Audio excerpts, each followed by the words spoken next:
pesquisa, ela surgiu de um incômodo.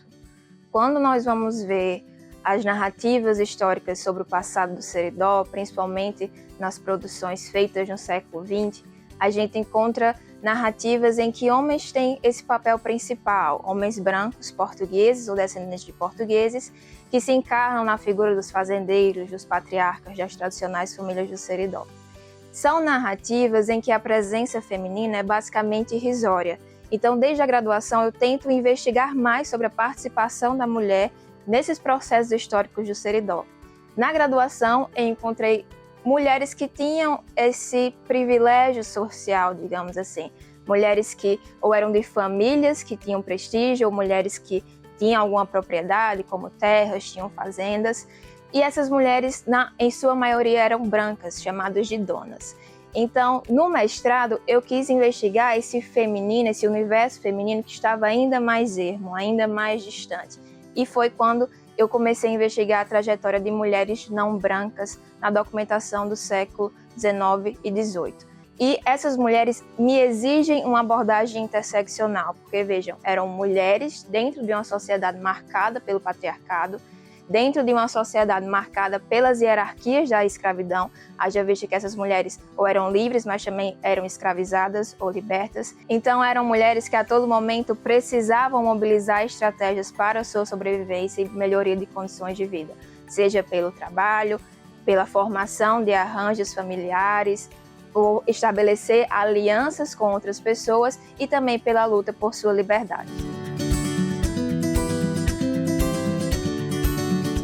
Dentre as discussões que eu mobilizo na pesquisa, uma seção pretendeu fazer um acompanhamento mais de perto de algumas trajetórias dessas mulheres não brancas a partir de uma abordagem microhistórica, ou seja, um estudo mais minucioso dessa micro-realidade dessa trajetória feminina. Dentre essas trajetórias, nós vamos falar um pouco agora da trajetória de uma mulher chamada Inácia, que é a matriarca de uma família matrifocal. Por que matrifocal? São famílias cujo principal personagem é a matriarca. Nós não conhecemos quem é o patriarca, as fontes históricas não nos dizem isso. Essa família da Inácia era escravizada pela família Lopes Galvão, que é uma linhagem familiar muito famosa no município de Currais Novos.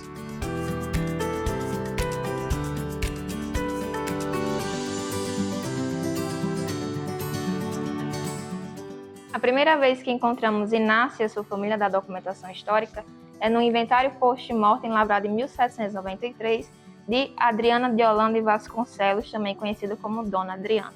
A Dona Adriana era uma fazendeira muito poderosa na região, tinha uma das maiores escravarias do Seridó antigo. E entre os escravizados que foram listados nos bens dela quando ela faleceu, estavam a Inácia e suas 6 filhas. Inácia, que na época do inventário tinha 50 anos e foi identificada como uma escrava mulata. E dentre essas 6 filhas, nós podemos averiguar melhor a trajetória de 2 delas, que foram a Sebastiana e a Leonarda. Na época do inventário, a Dona Adriana já estava casada com seu 3º marido, que ficou viúvo, um homem chamado Antônio da Silva e Souza, um português que atuava como presidente da Câmara da Vila Nova do Príncipe, hoje Caicó. Aqui se lê que ele possuía uma escrava mulata, chamada Leonarda, de idade de 38 anos na época do inventário dele, de 1823. Então aqui nós podemos ver que ela ainda pertencia ao Antônio da Silva e Souza quando ele faleceu. E aqui essas fontes que nós estamos trabalhando são os inventários post-mortem do fundo da comarca de Caicó, que hoje estão custodiados pelo Laboratório de Documentação Histórica, o Labordoc, aqui do SERE. Esse estudo que Alda Medeiros conduziu, ele vai até o período colonial, perpassa pelo período imperial, procurando analisar como é que as mulheres não brancas foram representadas pelos documentos de época. Nos documentos de época, pelos agentes do Estado, da Justiça ou da Igreja. Então, por aí já temos também uma outra importância que se trata de um estudo verticalizado sobre a história de mulheres sertanejas, mas não apenas as mulheres brancas. E, na verdade, esse não é o foco. O foco é histórias e vivências de mulheres não brancas, pretas, pardas, mestiças, mulatas. São essas mulheres que Alda Medeiros investigou. Outra fonte importantíssima que nós utilizamos na nossa pesquisa são os registros paroquiais, os livros de assentos religiosos mais antigos da freguesia de Santana, que hoje estão custodiados na Casa Paroquial São Joaquim, aqui da paróquia de Santana de Caicó. E o caso da Leonarda nos faz entender como a morte senhorial tinha um impacto na vida dos seus escravizados, já que por causa que a sua senhora morreu, a dona Adriana, ela teve que ser separada da sua família aos 10 anos de idade. A Leonarda, ela faleceu em 1848 e foi sepultada na Matriz de Santana, onde hoje é a catedral. Então ela saiu da escravidão durante a sua trajetória, não sabemos como e quando, mas fato é que ela não era uma mulher escravizada quando ela faleceu. E isso mostra também como ela passou por esse processo de mobilidade social, da forma que ela foi representada na fonte nesse registro. A Leonarda, em outras fontes anteriores, ela é representada como uma mulher mulata, uma escrava mulata. E no seu registro de óbito, ela foi representada como uma liberta parda. E essa mudança de mulata para parda diz muito sobre esse processo de mobilidade, porque o termo mulata era uma qualidade mais pejorativa, animalizada, tem essa associação com mula e uma qualidade muito associada ao universo da escravidão. Então, quando a Leonarda consegue a sua liberdade, ela deixa de ser identificada como uma mulher mulata e passa a ser identificada como uma mulher parda. E enquanto a Leonarda traçava seus caminhos aqui na Vila Nova do Príncipe, Inácia, a sua mãe e as suas irmãs continuaram no Totoró.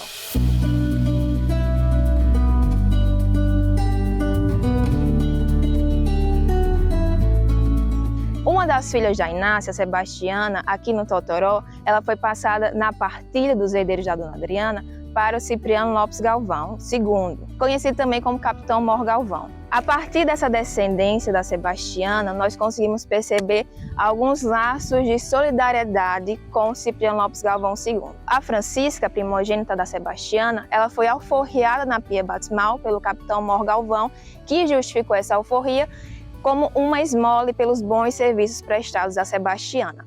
A Francisca, em 1812, ela se casa com José Fidelis Álvares dos Santos, um homem pardo, neto de Domingos Álvares dos Santos, que é dito o patriarca, um homem português dito patriarca da família Álvares ou Alves aqui no Seridó. Ela teve uma descendência bastante extensa com esse seu marido, teve, até onde nós podemos rastrear, 14 filhos e 14 netos. Eu sou nascido e criado em Currais Novos e desde criança eu escuto a mesma narrativa. O Cipriano Lopes Galvão, casado com Dona Adriana de Holanda e Vasconcelos, partem de Igaraçu, na antiga capitania de Pernambuco, e chegam aqui no Totoró, no berço de Currais Novos, na segunda metade do século XVIII. Então, quando a gente teve contato com as fontes históricas, nós percebemos que essas pessoas elas não chegaram sozinhas aqui, mas que foi dado a elas esse título de fundadores e de povoadores. Então a gente começou a perceber que também com eles havia uma população também de fazendeiros e do criatório de gado que estava aqui anterior à chegada dos Lopes Galvão, e também haviam famílias e pessoas não brancas que também chegaram aqui, que também lidaram com o gado, também plantaram essa terra e deixaram seus descendentes. Aqui onde estamos agora, o Marco Zero, indica onde era a Fazenda Totoró, a fazenda que pertencia à família Lopes Galvão. Entre os Lopes Galvão, o que ficou mais reconhecido foi o Cipriano Lopes Galvão II. Ele é dito como o fundador de Currais Novos e um dos motivos é que ele ergueu uma capela destinada ao culto de Santana em 1808. Para o genealogista Simval Costa, o Cipriano Lopes Galvão tinha uma relação de cuidado com a Francisca Xavier de Moura. Ele diz que a Francisca era como uma filha de criação para o Cipriano, que era protegida por ele. E a partir das nossas fontes, investigando as nossas fontes, que nós fomos procurar a procedência dessa informação.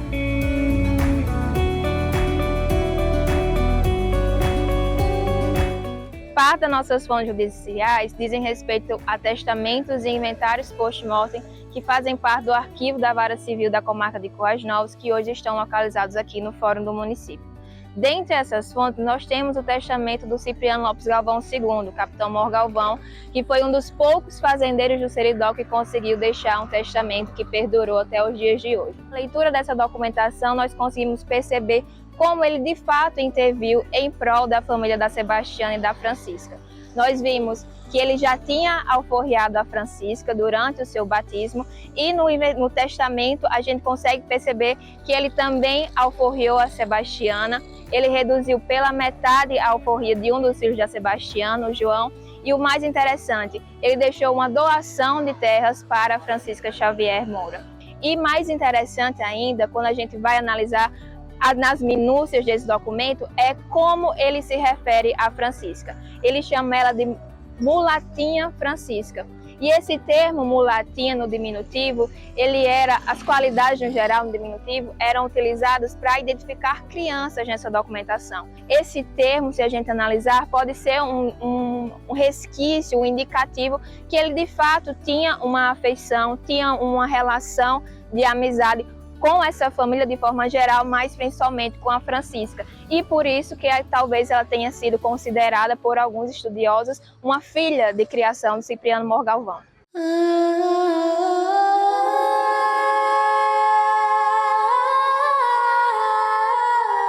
Dentro desse processo, é muito importante nós não entendermos o capitão Mor Galvão como esse grande benfeitor em que as mulheres, a Francisca e a Sebastiana, estavam sendo passivas durante todos esses acontecimentos. Na verdade, o que mais importa para a gente nesse momento é ver como essas mulheres também foram protagonistas de todo esse envolvimento e como elas conseguiram tirar proveito dessa situação, dos vínculos que elas tinham com a família Lopes Galvão. Uma das grandes estratégias que essas mulheres tiveram foi também práticas nominativas, em que elas começaram a associar seus filhos e seus netos com nomes que pertenciam tradicionalmente à família Lopes Galvão. Por exemplo, a Francisca Xavier de Moura, esse nome foi o nome de uma irmã do Cipriano Lopes Galvão II. Também, tanto a Francisca como a Sebastiana nomearam seus filhos e seus netos com o nome Cipriano ou com os sobrenomes Lopes Galvão, como se tivesse essa intencionalidade delas pertencerem também a essa família pela qual elas foram escravizadas.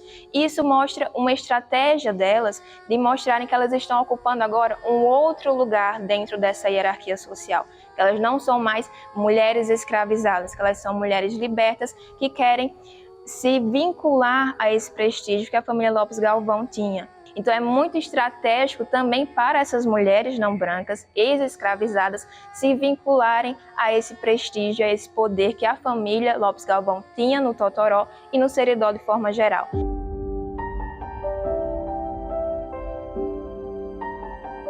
A Francisca Xavier de Moura, quando faleceu, ela deixou seu inventário post-mortem lavrado na Vila do Acari em 1858. E pela análise dessa documentação, nós podemos perceber como essa mulher, no decorrer da sua vida, conseguiu construir seu patrimônio. E algo que tem um peso simbólico muito grande é o fato da Francisca, uma mulher ex-escravizada, até o final da sua vida ter se tornado uma proprietária de escravizados. Isso é um marcador muito simbólico desse afastamento que ela teve com o seu passado escravo e é uma expressão muito grande dessa mobilidade social que ela conseguiu desenvolver ao longo da sua vida. E é muito importante a gente perceber que nós falamos aqui de casos de mobilidade social bem-sucedidos, mas que não podemos perder de vista nunca essa dimensão violenta da escravidão. De toda forma, o que o meu estudo ele pretende anunciar é essa demanda por mais pesquisas que procurem esses novos indivíduos históricos, novos personagens, que a história do Seridó não se encerre na figura de um homem branco, português ou luso-brasílico, mas que outros personagens também sejam convocados para essa narrativa. E mostrar que as mulheres não brancas no Seridó, apesar de ermas, apesar de esquecidas pelas narrativas por muito tempo, elas foram e ainda são vastas.